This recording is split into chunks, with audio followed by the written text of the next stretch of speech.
new video you'll see only on CBS News Chicago shows ICE trying to take a father and his two sons into custody in Des Plaines. Jermont Terry is live in the newsroom with how one man ended up in the hospital even though he's not in the country illegally. Jermont? Joe and Erica, tonight family members tell us one of the three men involved in this morning's incident just got out of the hospital a few hours ago after he says he was tased in the face while being detained by federal agents. The only problem, the man injured was born right here in Chicago, yet his father is undocumented. But they all ended up in ICE custody. We have the video you'll see only on CBS News Chicago of what went down this morning.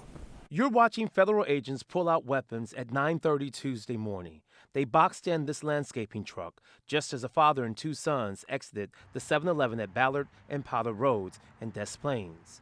Edgar Ruiz tells me he came out first and jumped in the passenger seat. His brother Adrian was second. Yet when his father, Rigoberto Ruiz, seen here, left the store, the surveillance shows ICE agents moved in.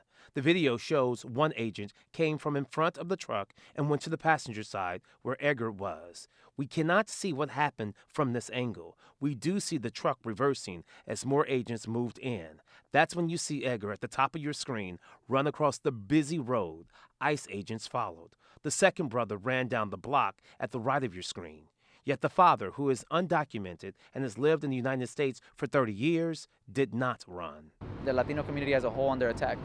And that means even if you're a U.S. citizen, you got to carry your passport. The two brothers are U.S. citizens, and Edgar told me over the phone when the agent originally came to the door, the agent tried holding the door closed, preventing Edgar from opening it. Edgar says at that time he and his family had no idea who was at the vehicle. He said everyone was scared, and when he tried opening the door, Edgar says an agent tased him in the face. That's when he told everyone in the truck to run for their lives. And despite being a U.S. citizen, he says they ran out of fear. And those are the concerns the Latino leadership is worried about as Operation Midway Blitz continues. This situation in Des Plaines, we must demand a full accounting of what's happening with these incidents.